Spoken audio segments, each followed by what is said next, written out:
Welcome to Skip the Queue, a podcast for people working in or working with visitor attractions. I'm your host, Kelly Molson. Each episode, I speak with industry experts from the attractions world. In today's episode, I speak with James Penfold, Controller of Partnerships at ITV, the name behind prolific tour experiences including Coronation Street The Tour and Emmerdale Village Tour. We discuss translating big brand IPs into commercial ventures, what the most successful formats are, and the brand new I'm a Celebrity Jungle Challenge, opening later this year. If you like what you hear, you can subscribe on iTunes, Spotify, and all the usual channels by searching Skip the Queue. Thank you so much for coming on the podcast today. It's such a pleasure to see you again. It's very kind of you to ask me back. Thank you. It's great to see you today. Well, I mean, you say that now.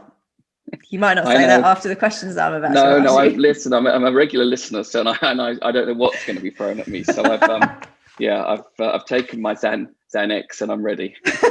I had a lot of fun putting these together. I've gone for a theme. You might notice what the theme is. Okay, let's begin. Would you rather eat a fisheye or drink blended fermented duck eggs? The duck eggs, definitely. Oh, really? You'd go for the duck eggs? Yeah. Ooh. I can't. But the smell, though. Yeah, but that's the eye thing, and they always say, I mean, the eyeballs or anything. You know, it's that kind of crunch moment, I suppose. Mind you, fish eye is quite small, isn't it? I was kind of thinking, yeah. No, I'll have to stick with my answer. You know, sadly. Blended duck eggs. Okay, that was not. I was not expecting that. Right, who's funnier, Ant or Dec? Oh my God! On the test, it's getting well. Listen, I love them both, but it's got to be Dec. I agree, but then I had a bit of a crush on Dec when I was younger, so you know he's always my fave. Yeah, I'm not going to say who my crush was with. They're both lovely. Maybe we'll find out later when you've relaxed a little bit. If you could be any Coronation Street character, who would you be? William Roach. Yeah. You know, Ken Barlow, because who doesn't want to work for 40, 50 years in the industry and get so many great storylines. He's been a bit of a rogue as well, though, hasn't he? He's been a hit with the ladies.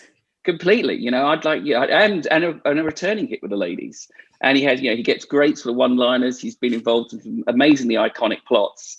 So I think, whenever I ask sort of colleagues with the industry, if any actor can have anything, it's longevity within the industry, isn't it? So I'll go that row. Great. Thank you for answering those. Right. Tell me what your unpopular opinion is. My unpopular opinion? Well, let's just say that this is formed off the back of the big reunion. It's it was controversial, certainly then at the time, and certainly on the coaches, on the trips. It was that simply that the live recording of any single is 99% of the time not as good as the single in the single recorded in the studio. And obviously, I used to say things like, it's not as good as in the studio. And it didn't go down that well. But, I think you're probably right there, aren't you? Yeah, I mean, Adam Rickett took it personally, but I think we'd all have to agree. I Breathe Again, sitting in a fish tank, needs to be done in the studio. I cannot wait to talk to you about this. So James and I had a kind of pre-interview chat a few weeks ago, and I did share my huge kind of love. I mean, who doesn't love Ant and Dec, really? I mean, maybe that will come up as someone's unpopular opinion at some day that they detest them. But I've been such a massive fan. I kind of grew up with them over the years as well. And when they came back a few years ago and brought out Ready to Rumble again, I lost my shit watching that episode, because it was just like, I can remember my friends texting me. I was like, what is happening? This is amazing. And then for that to kind of expand into the kind of whole big reunion thing was just phenomenal. But we will come to that. James, at the moment, you're Controller of Partnerships at ITV, which sounds like a very grand title. What about your background? Like, how did you get to where you are today? And what kind of big highlights have you had in your career?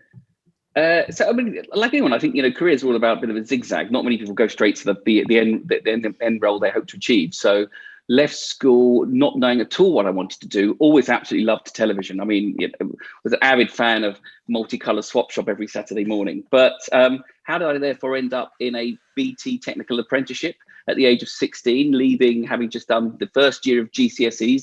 So we were kind of guinea pigs on that front. Aging myself here.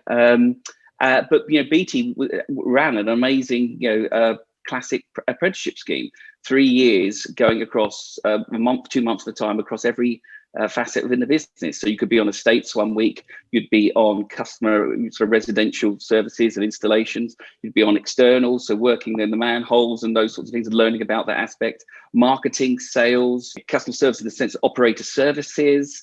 You know, it was a great induction, and all the while being able to go on block release, again, doesn't happen very often, paid for by the company during the day, 3 months at a time, to colleges and that to get technical qualifications. And then, you know, I was very grateful when they offered me to go, did I want to go to university and do a degree? So I did it those 3 years later than most, probably at 21 rather than 18. Okay. But that meant I was absolutely ready for it. I knew kind of what I wanted to do. I loved commerce and commercial and marketing sales. And so I went to Birmingham University, studied BCom there, a Bachelor of Commerce. Again, coming back into BT in the summer holidays, the internet was just kicking off. And so I was fortunate enough to have the choice of which divisions you want to go back in those holidays. And I went into a division that was just a startup division called Internet and Multimedia Services. That was actually the precursor days of BT becoming an internet service provider. It was all about narrowband. But we quickly learned, or the company quickly learned, like everyone, that whether you're an AOL operator or anybody else, that once the people had logged on, what were they going to go to? Because it was the early days of search engines, there wasn't great to the content.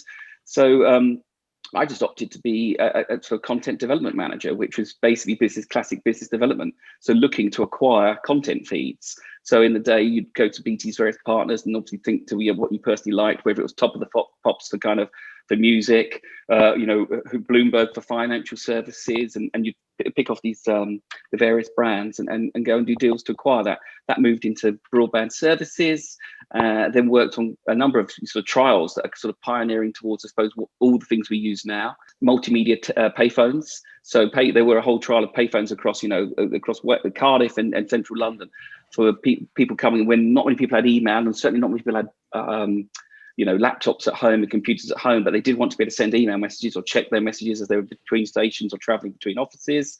And then the early precursor to BT TV, which was an ADSL trial. So again, using copper wire to send TV signals down it. Well, again, where's the content there? So I was lucky enough to, again, it's sort of all hands to the pump really when you're launching these trials. So I opted to kind of talk to the music companies, so EMI, BMG, Sony BMG, Decca, all, and to provide a variety of content to prove.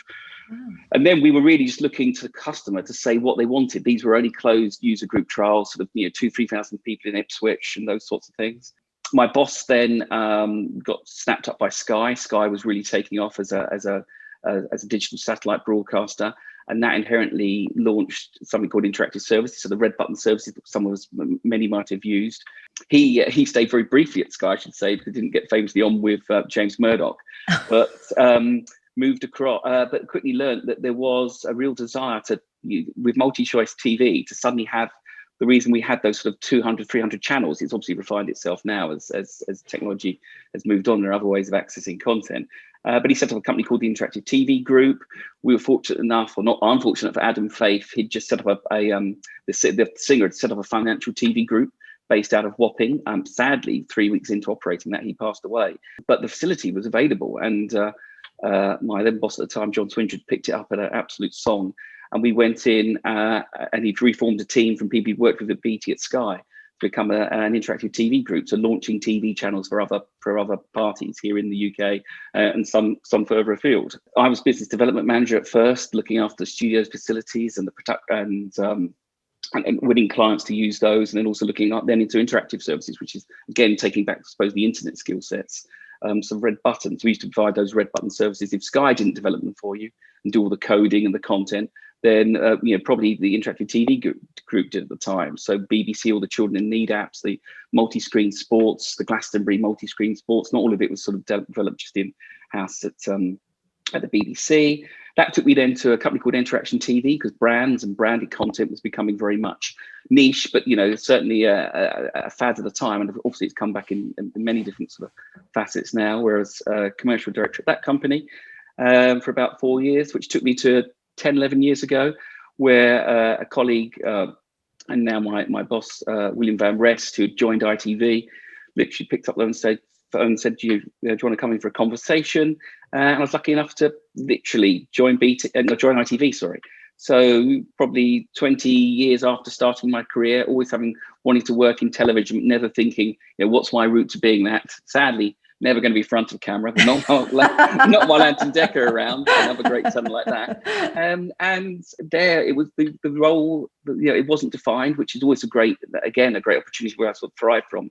It was about classic business development or sales, looking at what the opportunities are. Where aren't we making use of the assets that ITV might have? ITV was absolutely just coming off the back of a transformation where the regions of all the various regions, Granada, HTV, Meridian, London, Carlton, LWT, were all combining in to become under one brand for once. And so that journey began. And the team at first was called Brand Extension, which I think was really, really simple. Did what it said on the tin, which was literally, if there's a brand, a bit of intellectual property that ITV has, owns or makes, what could we be doing with it that isn't the core show itself? And that took me into actually working with all the producers who make all of our shows, whether they're in house within the ITV Studios group or third parties, to see where there are opportunities. And often there aren't, but every now and again you strike lucky and there is. That must be, I mean, that's such a crazy kind of path to get to where you really wanted to get to. I love hearing how people have got there. Yeah. But that must be such an exciting thing to do, to just kind of to have that opportunity to say, well, we have this amazing brand that people love. What more do we do with it? How do we make that even more immersive for people? How do we build this into an experience? What a fantastic role.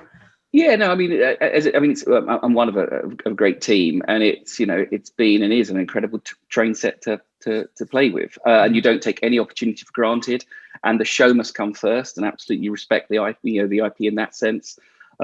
But sometimes it's not always necessarily the show itself, but there's something that happens off the back of that show, or you feel that a tour is warranted off the back of this, or whether that's a theatrical tour, whether it's an arena tour, whether there's obviously a set tour opportunity as we change buildings that we own and opportunities present themselves, or increasingly now, again with colleagues, the whole app generation and games and gaming, and the natural brand extension that you might have to the very successful quiz shows that we produce. Well, this is one of my first questions, is really because essentially breaking down what you do is you translate big brand IPs into commercial ventures. So it's taking something and making it more than just a TV show.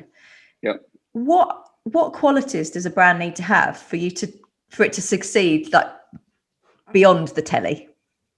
What are you looking for? Let's see. I mean, it helps if it's got a super fan base. I mean, there is always one, not one rule. Something we certainly began to find over the years. Again, because ITV's been around for 65 years, and yet really is only, and it's a commercial broadcaster, but really this notion of brand extension beyond just simple merchandising is something that's only probably looked at in the last 10, 12 years. Super fan base is great. Something that a show that's certainly finding its feet, so second, third series tends to be, so you don't jump at the opportunity too quickly. That's not always the rule, and I'll come back to the big reunion. Broad appeal, longevity, again that helps, because you've got the fan base. It's really aligned itself with those fan base. Viewer engagement, repeatability is obviously a great commercial opportunity, because one-offs tend to be expensive, and that's again a very good learning point. Sometimes we do things that are more celebratory about a show and they're commercial, but ultimately they're not going to they're not got the rerun factor or the repeat factor. And then a decent amount of context. I think that's another important thing. So with context, that could be timing in the sense of an anniversary, a talent anniversary, a show anniversary, or related events, or a season in the year where it's just like, okay, summer festivals, or even just like the exhibitions field where certain things happen in spring and Easter, and you think, God, that really resonates with what we do as a show. And that was a really good example when we took This Morning to the NEC for 3 years running, because it just, as a show, it lends itself, it is live, it lends itself to an audience. And if you think of the nature as a news and consumer affairs show, what the subject matter is, the broad base of it all, then God, you've got you don't even need to think what the floor plan of the exhibition is, and you don't even really need to change from what people do for exhibitions. You're just layering our IP onto it. So that's an easy one. Some of the things that we're talking about today are what you're involved in terms of TV shows and you know, real life kind of visitor experience. So we've got Coronation Street The Tour, we've got the Emmerdale Village Tour, and then there's been various, I mean, again, we'll mention the big reunion. There's been various kind of tours and kind of live experiences that have kind of spun out of existing TV shows as well. But then you've also got something brand new that's launching this year, which I'm not going to mention just yet. I'm going to keep the suspense. We'll talk about that a little bit later. What are the most successful formats that you find translate from the telly to kind of real life experiences? So I suppose the obvious ones, and this isn't unique to ITV, but it's certainly it's about, you know, mass market, big entertainment, appeals to the broadest audience. So with, you know, Psycho and Fremantle, X Factor was an obvious tour in its day, at the height of unknown people becoming music talent, celebrities, recording artists, and then going on tour. You have it with the BBC, and they still do it with Strictly. With ourselves, again, you know, BGT, Britain's Got Talent, it absolutely lends itself to scalability, and scalability, you know, leads to sort of commercial success, and it leads itself to repetition. But everything has a kind of, you know, life cycle. For ourselves, purely on our own, you know, Saturday Night Takeaway. I talked about anniversaries. Ant and Dec. This is, you know, it's, what are we? 5-6 years ago now. It was their 20th anniversary in the industry. They wanted to do something. We'd actually spotted the opportunity. You know, why are Ant and Dec not on tour? Well, there are many reasons. They're very busy, and not everybody wants to be on tour the whole time. But the Saturday Night Takeaway show, and it's just mass market entertainment, and it's a show that's so professionally produced that when it airs as a live TV show, if you arrive as an audience member, you don't have to arrive hours and hours beforehand. You're slotted into your seats. There might be a few hits done to record some interim piece into some sort of show pieces that play out in the ads or links to that. But then you're straight onto the show, and the 90 minutes you see in the TV audience is the 90 minutes you get at home. God, if you're in that audience, it really is, you know, there's a live buzz to it. So taking that to an arena tour, 30 dates, matinees and evenings, 15, 16 days with the boys on tour around the country, absolutely lent itself. And, you know, and all hats off to colleagues in my team who helped deliver that. The production company, ITV Entertainment and ITV Studios Entertainment, and of course working with Live Nation as a promoter. So there, you know, there's a great marriage of partnerships. Big reunion, you know, again, that's the one I would say where, you know, you didn't need to be into its 10th series, didn't need to be coming back like Saturday Night Takeaway, where he was doing after a bit of a hiatus. That was okay. It's been 10, you know, 14 years since, certainly 10 years since we've seen a lot of these acts in arenas or in larger scales of theatres. Where have you know what have they gone on to do? Michael Kelpie and Potato, one of the ITV labels, had success with Bring Back Steps for Sky, and they've made that format. I looked at that format, and you know there was an obvious journey there. And then it was okay. How does ITV do that? Well, we do it on scale. So why bring back just one band? Why not let's bring back five every series? And you know, what do we did 2 series because basically there was about 15 real acts that when we sort of thought about it and looked at their chart successes and also their backstory, what they've gone on to do and where they all are now. We didn't even have to air the first episode, and there was Twitter was really a thing by then, and there was obviously there's going to be a tour. Well, I can assure you there wasn't going to be a tour, but there was. So the public requested that. It wasn't a plan to start with. There was the kind of concept when you work with that many artists and that much talent, and it's confusing schedules. You think, okay, this could lend itself to be, but let's kind of be ready, waiting in the wings. But consumer demand, instant feedback, and then you've got to be able to. By picking the right partnerships, you've got to be able to move quickly on those sorts of opportunities, and they don't often come along in that way. Yeah, it's fabulous. I mean, that show for me was really kind of like reliving my childhood because I'm of a certain age. Much younger than me. Thank you. I doubt that very much, though.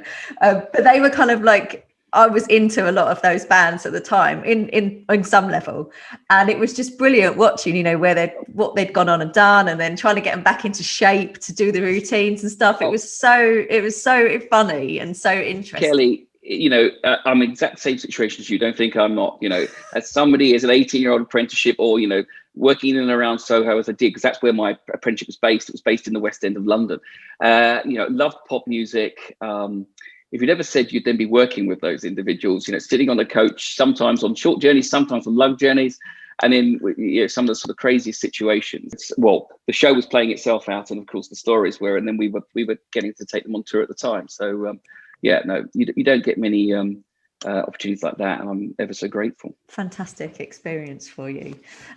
So with the TV, what's interesting is you've obviously got a captive audience with the TV, and it was really interesting to hear about how that audience demand kind of spurred. There was obviously a little idea about the tour, but it really kind of spurred it. How do you kind of strike that balance between developing products to reach new audiences? Like, how do you get that right? So I think importantly for us, and it is incredibly done by it's done by for trial and error, is you've got to, I suppose, look at, does it feel right? Is it a natural extension for us, ITV, to be taking? Because we're not a theme park operator, we don't do repertory theatre, those sorts of things, and there are other parties out there. And one of the principal roles, I suppose, my role's evolved into doing now is looking at the licensing side, where there are many entities who might choose to look at something from a slightly less obvious position and take that forward. But from our perspective, it's looking at ratings, it's looking at social media and how that talent engages with their audience. Do they engage with the audience? Don't they? Are there natural wins? Because of course, people can always evolve them and move their careers forward. A really good example is Gino D'Acampo. So I think we did 3 tours with him. So Gino, incredible talent. Was iconic from his season when he was on I'm a Celebrity, Get Me Out of Here. He was obviously becoming a prominent TV chef. He was this morning pretty much every week or every other week, and then he starts getting his own show, and that's the test. So the commissioners, they're almost like a litmus test. They can spot these opportunities and take some of the pain out of it for us. And it was Gino's, I think it's Italian Escapes. And that was where, he'd go to a different part of Italy. And then we were talking again to a promoter, I think it was Kilimanjaro, Kiddie Live, who also look at Ed Sheeran, so talk about different ends of the spectrum for them. And they were talking about theatre shows and what the successes they have. And they said, would Gino be interested? And there's a quick conversation to be had. If talent are interested, then, then great. Of course he was. And for him, it suits his purpose, because there he is, having done I'm a Celebrity, having done some TV chef shows, having done This Morning, and now got his own Italian Escapes. But what does he actually stand for? And he wants to evolve his career and put himself differently. So I'd like to think 3 sellout tours in theatres, 1,500, 2,000 seats a night, which we were told we're doing well at because we're doing 14 nights a run.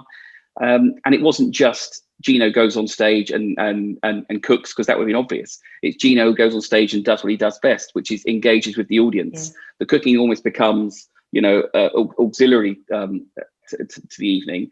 And then quickly, we learned that the audience, yes, it was kind of almost like a 50-50 divide. 50% of them were there because they wanted some cooking advice or to hear his anecdotes about Italian escapes and what it's like to be on the road and cooking the food of his homeland. And 50%, of course, had joined because he was suddenly an instant overnight success in Celebrity Juice. And that audience wanted quite a different thing. And of course, Gino being Gino, he would play to the Celebrity Juice audience. Of course. And it made for, an unpredictable but incredibly entertaining show. That the first tour, it was, fairly locked down in what they produced and what it would be and the format would be. Numbers 2 and 3, you go for it. You know what you want to do. As long as you pitch it correctly to the audience as to what they're going to be getting. So live and unplugged was tour number 2. Then you've got success. Another good example is I suppose This Morning Live. So there, we've been approached by Media 10, the guys who deliver Grand Designs and the Ideal Home Show, for a number of years. In fact, for probably about 8 or 9 years. And they hit us when it was right to have a conversation, because I had thought, this is madness. I've been challenged with, why aren't we doing festivals? Why isn't ITV more involved with festivals? Because you had the Good Food programme for the BBC, you had the Clothes Show historically being such a success. Yeah. And in truth, in truth, we have always been very successful in daytime.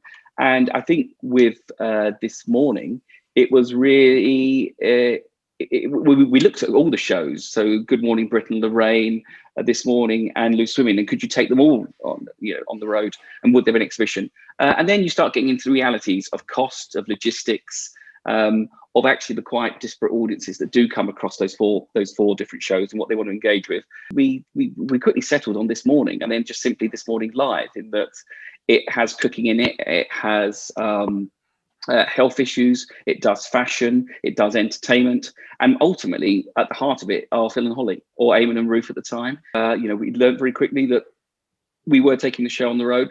We did whilst we had a replacement presenter team in London, so you'd have Phil and Holly in Birmingham and Eamon and Ruth in studio, or vice versa.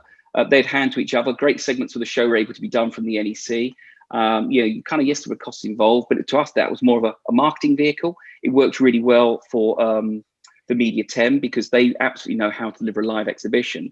And from a stands perspective, and from all those consumer brands that want to sell to our audiences who would normally take advertising slots in those shows anyway, it was a no-brainer for them to want to attend. And it's on 4 days. It was on for 4 days a week every year.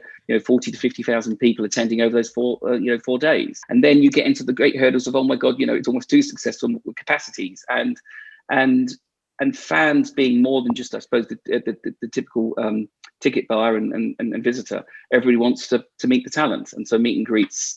That became a whole sort of performance item in itself. So huge success. You can see that the formats work. You've got huge engagement from people, and then a global pandemic comes along and kind of smashes us all in the face.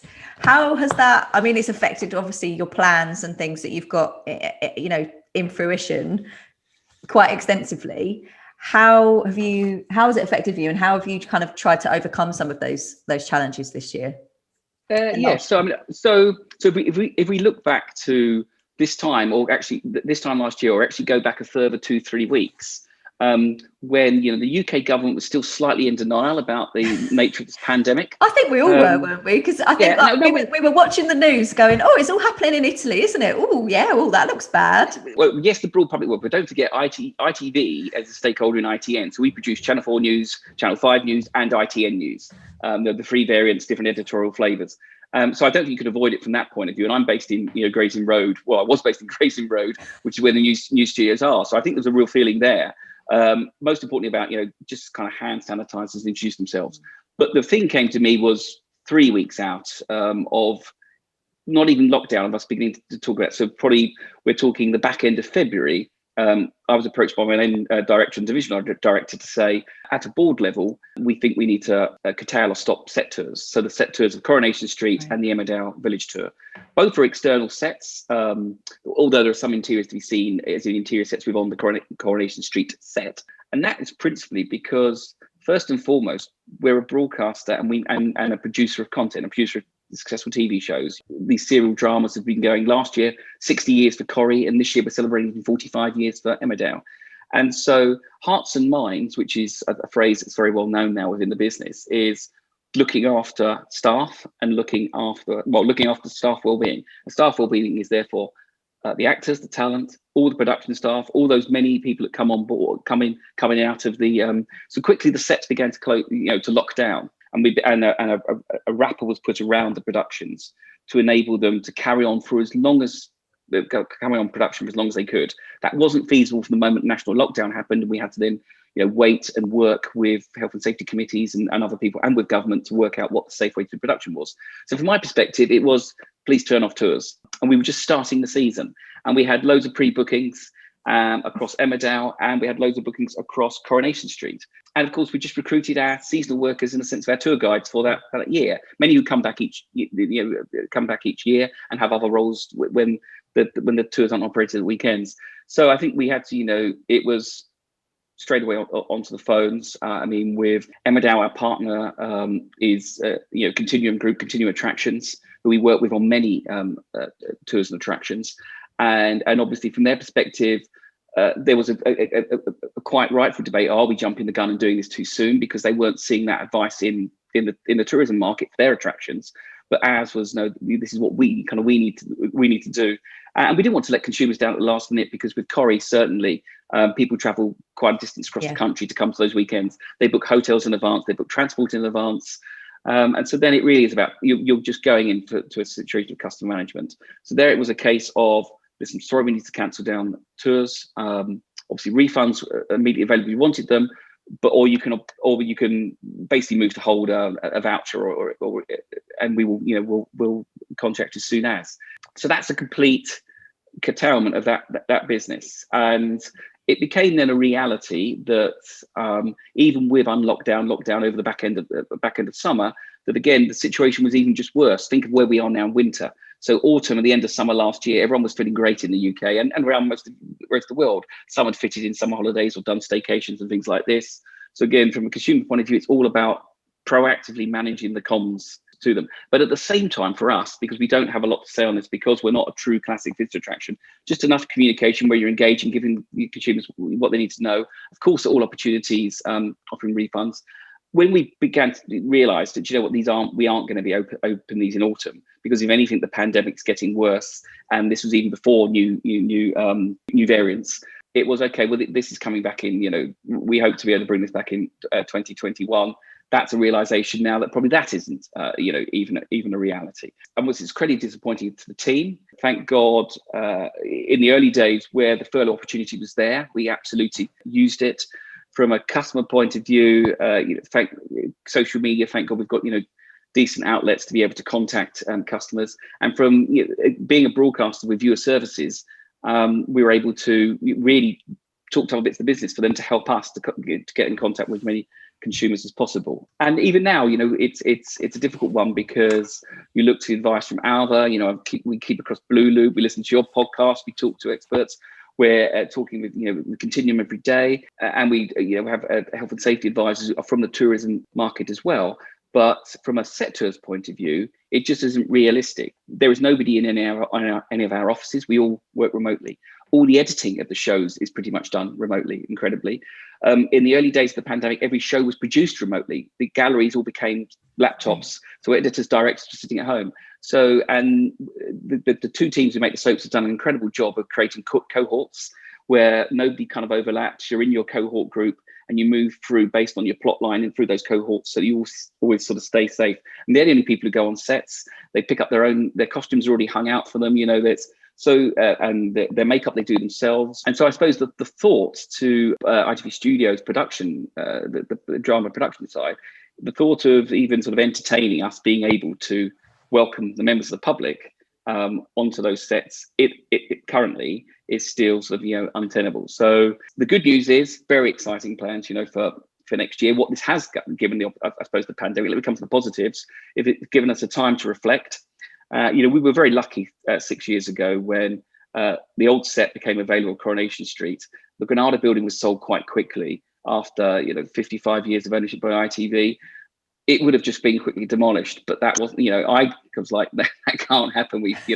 Let's think about this. Sacrilege. Yeah. Well, and also to the developer who bought it. When do you need the building by? When you've got planning to do? You've got plans to put into council. When do you need it by? And but we need it probably about 24 months time. So for 18 months, we were able to open that set, and 900,000 people came through that set tour in that period of time. And that's a success.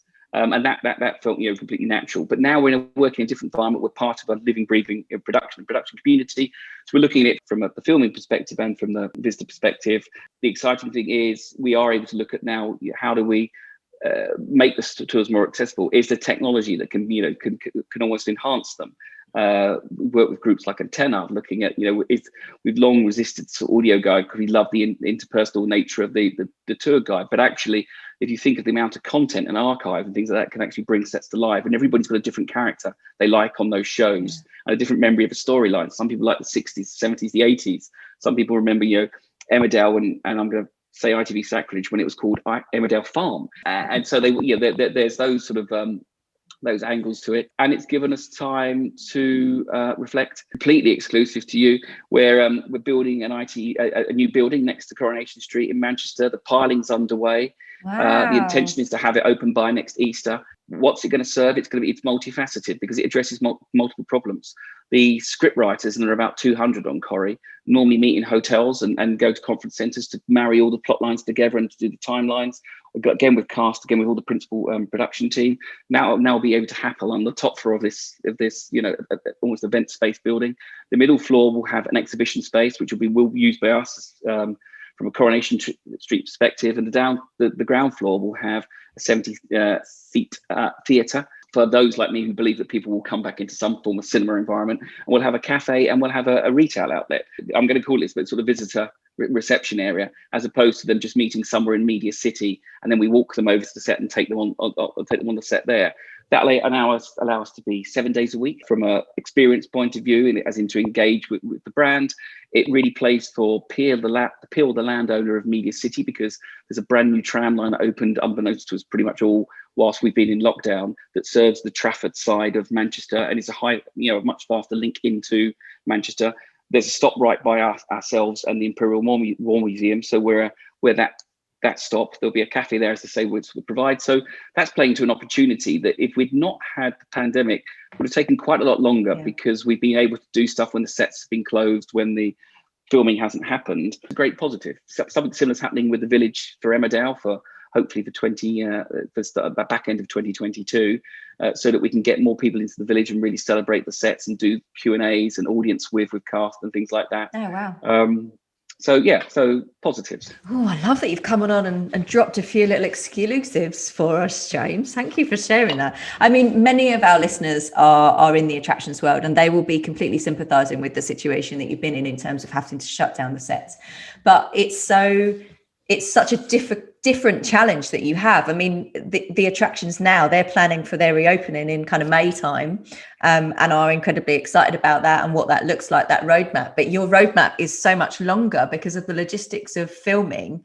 And I hadn't really kind of taken that into consideration at all, how difficult that would be, because obviously you can't have general public on the sets when you've got to protect the people that are on the sets recording each day. It's a huge challenge. There's such substantial, principal revenue streams and most important audience drivers for ITV. Yeah. The soaps still regularly get between 6 to 8 million, depending on where we are on the storylines, 5 days a week, and that's incredible for in the sort of streaming platform and non-linear broadcast era that we all live within. That said, colleagues within my team who look after our Ninja Warrior brand, in lockdown, we started last year with 8 licensees and 8 sites. By the time we get to the back end of the summer, there'll be 15 sites, because people are proactively taking and opening sites because they've seen properties becoming available. There's that previous guests of yours have talked about that nature of retail and leisure. Yes. Finally beginning to kind of merge, which we haven't seen in the UK. It's been prevalent in Asia, very strong in the USA and to some extent mainland Europe, but that's created a real opportunity. And so there's real opportunity in that. And there, obviously, those are they're nothing to do with the show production, and so they can open, as you're talking about, with these May timescales. And I hope they go on to have really successful years, and whatever sort of restrictions we have in 2021, let's hope 2022 then gives them the full run. Yeah, and there's going to be a huge resurgence in people wanting to do things. We're all desperate to get back out and have new experiences because we've been stuck between, our 4 walls for so long. But this brings me to something very exciting, which is the I'm a Celebrity Jungle Challenge, which is it opening this year? Maybe this year? Who knows at the moment? Tell us a little bit about it. I can tell you that based on current government guidelines, and what we know of the roadmap, we're actually opening this summer. For me, it's very exciting. It's the fruition of a 3-year project in a sense, from talking with Peel Holdings, the landowner, to then working with various design companies and settling with Scruffy Dog Productions. And then the exciting part, which we started right back at the start of this podcast, working with the producers of the show. And, Richard Cowles, Tom Gould, and that ITV Entertainment team are genius. I'm a Celebrity is his format. Saturday Night Takeaway is his co-format. Love Island is his format. That team know how to do live events, live programming, and being able to look under the bonnet of what is the essence of I'm a Celebrity if we were going to make an attraction has been really exciting. So, Media City, Quayside Media City, I should say, what was the Lowry outlet, will be opening this summer. Oh, I'm so excited. You know that the team, we've already started planning that we'll come and do it as at one of our Christmas do adventures, because every our Christmas do is always a thing. You know, we go and have an experience somewhere. You know, we went and did the Crystal Maze challenge, or you know, and then we'll go for dinner and drinks and stuff. And as soon as I mentioned this, they were like, that's it, that's the Christmas do. Oh, okay. I need you there sooner. I need you. We need those guinea pigs for early summer. So I'll be calling you up. All right, we'll bring our Christmas do forward. That's right. We missed out on one last year, so we'll be there. There's no restrictions on tinsel, so you're welcome. Fabulous, because I do love a bit of tinsel. How is it changed? Has COVID kind of changed how you will deliver that visitor experience for that attraction, though? Because I think one of the things that we've been talking about quite a lot with attractions are actually some of the positives of the visitor experience being better when the capacity has been reduced. So, for example, you know, you want to go and visit the Mona Lisa. Well, you know, in a normal day, if you go and visit the Mona Lisa, there are thousands of people that are doing it with you at the same time, and so that experience is just not what you might have hoped for. But actually, if you kind of did it, you know, well, not now, but when they're open and you've got that reduced capacity, it's a nicer experience. It's more kind of engaging for you. Maybe people will pay a slightly higher price for that as well. So how has that changed how you open and your strategy? So obviously, when you design any of these attractions, and again, we work with good partners, and you know, we're not experts. We hold people to the flame as how we want it to look, and we want it to be, you know, delivered to, you know, 100% to be true to the format.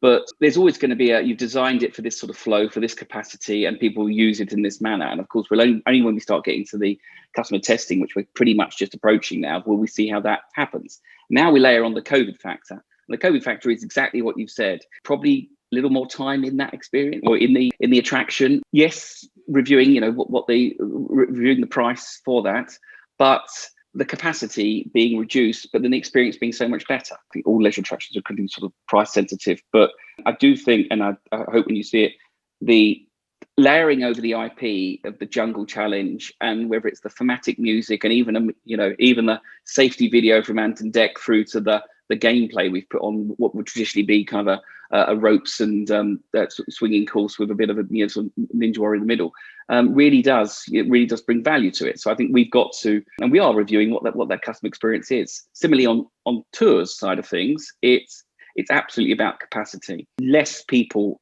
maybe in tour groups, certainly fast tracking this notion of free flow that colleagues have had, which is okay. Tour guides are wonderful, and they give you they give our scripted and in the tone of a show version of events. But we know, especially as we look to the younger audiences, that it absolutely is all about the selfie moment, the racing to the bit of the set that you know most. Again, when we talked about, I mentioned sort of characters earlier. So we've got to look at that, and then that looks, okay, well, how do we then convey some of the knowledge and depth of and years of plot lines, characters, and why things look the way they do, why the houses aren't as big as real houses would be, and all those sorts of things.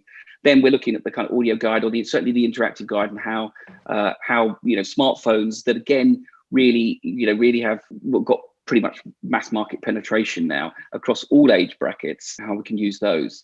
I think last week somebody raised the podcast that aired last week, and I can't recall the chap's name, but oh my God, never did I think we'd be looking back at QR codes. And, QR codes, 2020 was the year of the resurgence for them. Who knew that was going to happen? Absolutely. It's like the ZX spectrum of tourism. It's suddenly back. I was going to say Atari, but then that would super age me. Yeah, no, that was 10 years before me. So can you, we're coming to the end of the podcast. I've got one more question to ask you, but can you give us, can you let us know what kind of things that we might find in this new attraction? Are there going to be any disgusting eating challenges? Because I feel like that is up there with what people really want to do. No, listen, I'm Celebrity just had its 20th season. You know, even in an amazing cast in Wales, did record audiences. And I know we've got, you know, pandemic viewers and that people can't go out. And there are many facets to the show. And so I think this is the first iteration of what you're going to see, of what we'd like to do with the I'm a Celebrity brand, working with, you know, property partners, but also with operator partners that we're currently engaged with. This one is all about the Jungle Challenge of getting stars, because at the heart of the show, you get those stars. and it is for the more physical aspects of it. So you've got to climb 15-meter rock faces. You've got to zip line across the venue.